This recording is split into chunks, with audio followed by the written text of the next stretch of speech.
నిన్న రోజున ఉగాది పండుగ. సాధారణంగా అందరూ కూడా పంచాంగం వినడం, వాళ్ళ రాశులు కావచ్చు, ఈ యొక్క తెలుగు సంవత్సరం ఏ విధంగా వాళ్ళకు ఉండబోతుందో అందరూ కూడా పంచాంగాలు వినడం మనందరం సహజంగా చూస్తుంటాం. అయితే నిన్న రోజున వైఎస్ఆర్సీపీ పార్టీ కేంద్ర కార్యాలయంలో కూడా ఈ యొక్క ఉగాది పంచాంగ శ్రవణ వేడుకలు కూడా జరుపుకోవడం జరిగింది. అందుకు జగన్మోహన్ రెడ్డి గారు, అదేవిధంగా ఆయన సతీమణి భారతిరెడ్డి గారు కూడా హాజరయ్యారు. అయితే అక్కడ ఏంటంటే జగన్మోహన్ రెడ్డి గారి నక్షత్రం బలహీనంగా ఉందని, భారతిరెడ్డి గారి నక్షత్రం బలంగా ఉందని అక్కడ ఉన్నటువంటి పంతులు గారు వీళ్ళందరూ కూడా చెప్పడం జరిగింది. అయితే మొత్తానికి అసలు ఏంటి పంచాంగం ఏంటి, పంతులు ఏం చెప్పారు, ఇదే అంశం గురించి పూర్తి విషయాలు మనతో ఉన్నారు సీనియర్ జర్నలిస్ట్ దుర్గాకుమార్ గారు. సార్ నమస్కారం అండి.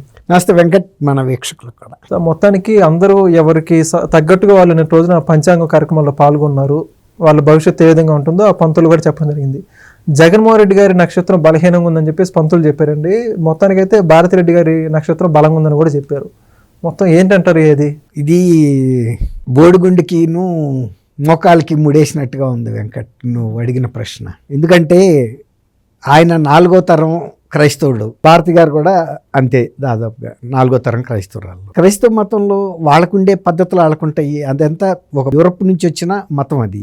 దానికి నక్షత్రాలు, పంచాంగాలు, జాతకాలు వాళ్ళకి ఆ నమ్మకాలు ఉండవు కదా. దాన్ని అనవసరంగా ఆయన్ని బలవంతంగా దాంట్లోకి దించడం ఏంటి, నిన్న ఆయన అసౌకర్యంగా కూర్చోవటం ఏంటి, పంతులు గారు చెప్పిన పద్ధతులకి ఆయన ఏమో పాటించడం ఆయనకి ఇష్టం లేదు, ఏదో మమ్మ అనిపించాడు. కాబట్టి ఆయన ఎప్పుడు పుట్టాడు, ఏ నిమిషం పుట్టాడో వాళ్ళేం రాయించరు. ఇది జాతకాల్లో హిందువుల్లో కూడా చాలా మంది రాయించరు, ఏదో కొద్ది మంది ఆ పండిత కుటుంబాలకు సంబంధించిన వాళ్ళే చేస్తారు. కాబట్టి మనం చేసే పనుల మూలాన మన భవిష్యత్తు ఆధారపడుతుంది. కానీ ఈ జాతకాలు చెప్తే జాతకాల మీద ఆధారపడుతుందని అనుకోవటం జగన్మోహన్ రెడ్డి గారు కూడా నమ్ముతాడని నేను అనుకోను. జగన్మోహన్ రెడ్డి గారు బహిరంగంగానే నిన్న పూజారి గారు ఆత్మ ప్రదర్శన చేయమన్నా, లేకపోతే అక్షంతలో తీసుకుని ఇది చేయండి అది చేయండి అన్నా కూడా ఏం చేయలేదు.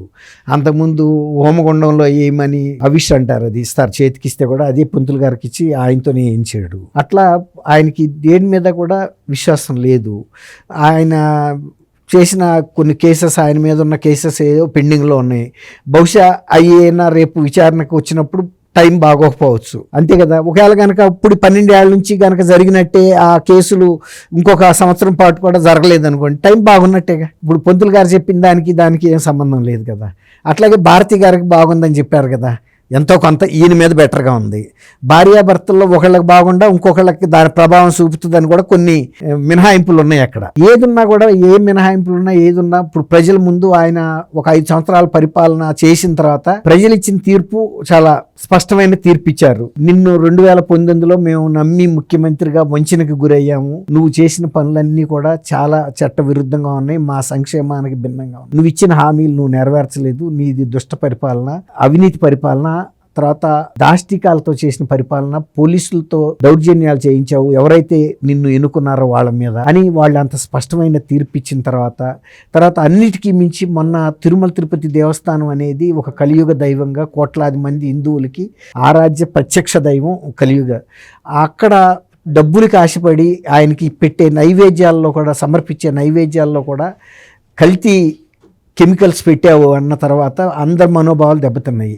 దాన్ని కొంత చల్లార్చడం కోసం ఆయన ఈ హిందూ మతానికి సంబంధించిన పూజాధికారులు ఎక్కువ పెట్టుకుంటున్నాడు. అంటే ఆయన సలహాదారులు చెబుతున్నారు, మీరు హిందువులాగా ఉండండి, మీకు కూడా హిందూ మతం పట్ల విశ్వాసం ఉన్నట్టు నటించండి, కొంత వాళ్ళ కోపం ఆగ్రహాలు తగ్గుతాయి, మీ పట్ల ఒక సదభిప్రాయం కలుగుతుంది, అది ఉద్దేశపూర్వకంగా జరగలేదు అని చెప్పి చేయిస్తున్నారు. కానీ ఎందుకో మరి ఆయన ఒక స్పష్టత మీద అయితే వచ్చి ఇష్టంగా కూర్చోట్లేదు. సరే, గతంలో కూడా అనేక భద్రాచలం దేవాలయాలు కానీ, లేకపోతే ఒంటిమిట్ట కానీ, లేకపోతే మన తిరుమల దేవస్థానాలకు వెళ్ళే టైముల్లో కూడా ఇప్పుడు కూడా ఆయన సతీ సమేతంగా వెళ్ళి పట్టు వస్త్రాలు సమర్పించలేదు బ్రహ్మోత్సవాల ఇటిల్లో.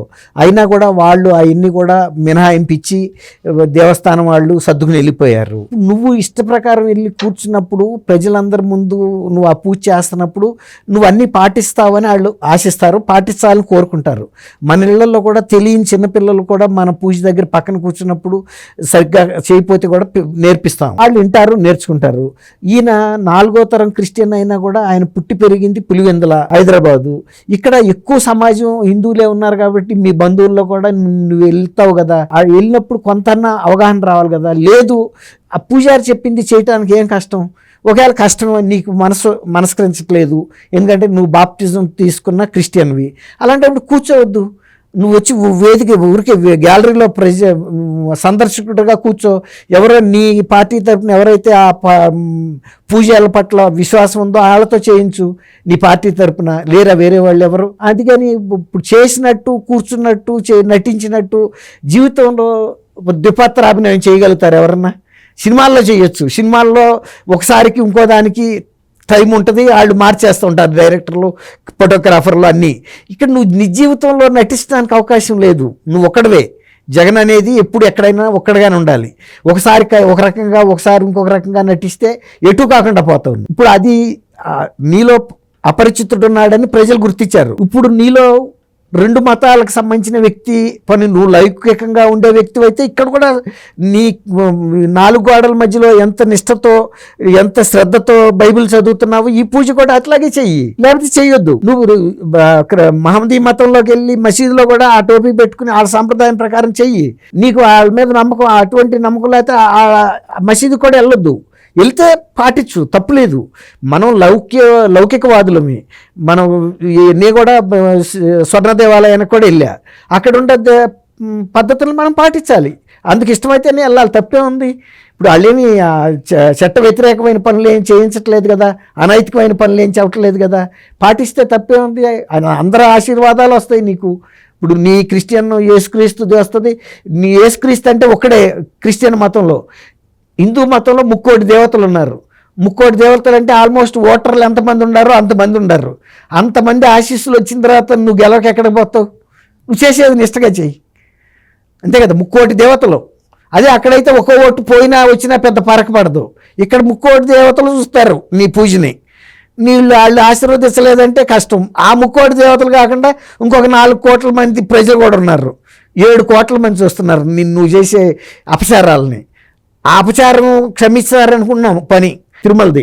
ఈ అపచారాలు ఎందుకు చేస్తున్నావు? నువ్వు కొత్తగా కోరుకుని చేస్తున్నావు. అటువంటి పనులు చేయటం వలన ఆయనకి లాభం జరుగుతుందా నష్టం జరుగుతుందా? ఎందుకు నీకు ఆ పూజ ఇష్టం లేనప్పుడు ఎవడు బలవంతం చేశాడు? ఇంకా నీకు శారదా పీఠాధిపతి నీ నెత్తి మీద కూర్చొని చేయిస్తున్నాడు ఇవన్నీ. ఆ రోజు కూడా నీళ్ళల్లో ముంచాడు, మునిగావు. ఆ రోజే చెప్పాల్సింది, ఈ నీళ్ళల్లో ముంచడం ఏంటి, జంజం వేయటం ఏంటి, నీ క్రిస్టియన్ని ఏం బుద్ధి తక్కువ పని చేస్తున్నావు అని ఆ రోజున ఆయన తిట్టారు. నువ్వేంద్రా క్రిస్టియన్ ఆయన్ని తీసుకెళ్ళి ఆ మత మార్పిడి చేసి ఏం పద్ధతులు చేస్తున్నావు నువ్వని ఆయన తిట్టారు. అతను తిట్టారు ఫుల్గా. అందరు మతాధిపతులు కూడా తిట్టారు, అసలు వెలేశారు. దీనివలన నువ్వు అసలు అతనికి పీఠమే లేదంట. అది అంతకుముందు దానికి చరిత్ర లేదు. అతను అంతకుముందు బ్యాడ్మింటన్ నెట్లో లేవాడంట జగదంబ సెంటర్లో. ఆ తర్వాత ఈ వేషం వేసుకుని ఒక పీఠాధిపతి అయ్యాడు. ఆ పీఠాధిపతి అయ్యి ఈయన్ని మతం మార్చాడు. దాంతో వచ్చిన లాభం ఏముంది? ఆయనకు ఒక 30 ఎకరాలు 40 ఎకరాలు ఇచ్చాడు, అది లాగేసినట్టున్నారు గవర్నమెంట్. అట్లా జగన్మోహన్ రెడ్డి గారు నిన్న జాతకాలు చెప్పించుకోవటం ఆయన పెద్ద నమ్మకం ఉండి అయితే చేశాడని నేను అనుకోను. ఆ పంచాంగం చెప్పే పంతులు గారికి కూడా లౌక్యం లేదు. ఇప్పుడు ఏ రోటికాడ పాట ఆ రోటికాడ పాడితే అయిపోద్ది కదా. నీ పరిస్థితి కూడా బాగుందని చెబితే పోయేది. పాపం ఆయన ముఖం మాడిపోయింది నిన్న. ఆయనేమో ముక్సూటిగా వెళ్ళే మనిషి, ఆయనకేమో తెలీదు ఈ రాజకీయ వేదికల మీద ఎలాంటి పంచాంగాలు చదవాలో. అది నిన్న జరిగిన పార్ట్స్ అందరూ చూశారు. దానివల్ల అబాస్ పాలైంది జగన్మోహన్ రెడ్డి. థ్యాంక్ యూ వెంకట్, మన వీక్షకులు కూడా. Please subscribe to Leo News for more videos.